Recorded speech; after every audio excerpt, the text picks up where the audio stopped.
With YouTube attacking alternative media, please consider supporting the channel via Patreon for just $1 per month. Link below. Black Panther. Man, Black Panther is coming up, and they're talking a lot of good things for Black Panther. You're talking about $120 million opening weekend. You're talking like it's gonna beat Deadpool apparently. Like that's the whole thing they're going for right now. They're thinking Black Panther is just going to own everything when it comes out in a couple weeks, and they're probably not wrong. This movie looks amazing, right? And even though you have a number of people out there that are trying to push identity politics and culture war nonsense through this film, they're trying to use it as a platform in order to get controversy going so they can then get more clicks and views on their websites. The average Marvel fan and the average moviegoer and the average fan of comic movies is going to look at this and think, hell yeah, because it looks good. But apparently, Marvel is already thinking ahead because they want a lot of Black Panther sequels and spin-offs according to this report in MovieWeb. So it says that Black Panther is one of the most anticipated movies of 2018, and a new report suggests there's going to be a lot of sequels and spin-offs in coming years, which was only set 2 months into the production of the movie, according to producer Nate Moore. Moore revealed that all of the pieces for the project fell into place once Ryan Coogler signed on to direct, noting that Marvel wasn't sure about the actors they could get until the Creed director came on board. Putting together an all-star cast, it's been reported that Coogler wants to do something special for Black Panther, and by the looks of things, he has succeeded. And if you look at just the cast of Black Panther, they have got so many freaking good actors in that movie. And that is going to be one of the things that I think really, really, really sets it up for success. And that is going to keep it going. Now, Screen Rant reports that the excitement around Black Panther ramped up as soon as Coogler stepped in to helm the project. Producer Nate Moore revealed that once the cast was locked in, that the true potential of the franchise became evident, leading to the idea of sequels and spin-offs. He says here, "We've always tried to find room for faces that look like everybody and not just homogenous casting.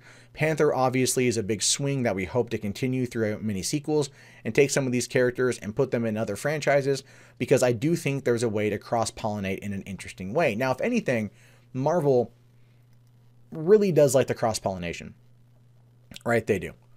They do. And we already saw that with, like it says here, Captain America Civil War had T'Challa showing up, as well as, I forget the actress who was his bodyguard, and everything else, and I'm sure she'll be in this one as well. Now, the thing is, how are they going to cross-pollinate this, right? How are they going to cross-pollinate? Well, they already did this again. The article goes on to talk about, like, Doctor Strange and how Doctor Strange made a decent cameo in Thor, right? And that was a good cameo, and that kind of like helped establish Strange and gave us another viewing of him leading into Infinity War. And of course, we're going to see T'Challa and probably everyone else in this image right here. They're going to be popping up in Infinity War 1 and 2 or whatever, Infinity War and Avengers 4. So what are they going to do? Well, here's my theory on this one. The spin-offs. This is what I think is going to happen. And this is a far-off speculation, so please take it with an absolute grain of salt. But what I anticipate would happen is with Disney getting this new streaming service, they're going to want to compete with Netflix. Netflix already knows this.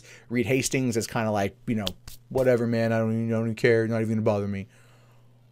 But if they start making Marvel Studio movies and putting them on the service, giving us these spin-offs, and I'm talking like lower budget, we're talking like less than 100 million or maybe even 50 million. Disney has not only ILM, Skywalker Sound, I mean, they've got the in-house ability to do this at cost. And they could create a whole bunch of smaller movies and smaller properties that have the ability to go out on their streaming service, very similar to the Netflix Marvel series, and give us those. That is probably what they're going to do. And they've already talked about that a little bit. We've already kind of gotten a bit of a hint of that, where that's going to be something that's going to be contained. And now you bring in like the X-Men the X-Men and Fantastic Four and everything else they're bringing into it. This is where you're going to see the spin-offs. This is where you're going to see a lot of the cross-pollination. And once they're all under the same house and they're all basically going to be working off of going into movies and also on that streaming service, it's going to get wild. That's my take on it. I could be wrong, but I think that's what they want to do when it comes to these kind of spin-offs. Black Panther is a well-beloved franchise, not, you know, by people of all races and creeds and religions and genders and so on and so forth. The adventures of T'Challa and Wakanda are some that have been going on for years, and people freaking love it. And I think that if done correctly, with a large enough cast of recognizable actors that are willing to do the 9-movie contract, which at this point, we don't even know how many movies these guys signed on to when they did their contract. Keep in mind that Sam Jackson and Sebastian Stan both signed a 9-movie deal. Okay, Chris Hemsworth did 3 Thor movies and 4 Avenger movies before his contract was over. Same with Chris Evans. So we know that Disney signs these people to really long contracts. And so that's what I think is going to happen there. However, we won't know about anything for a while. And when we do, of course, I'll be, telling you guys all about it.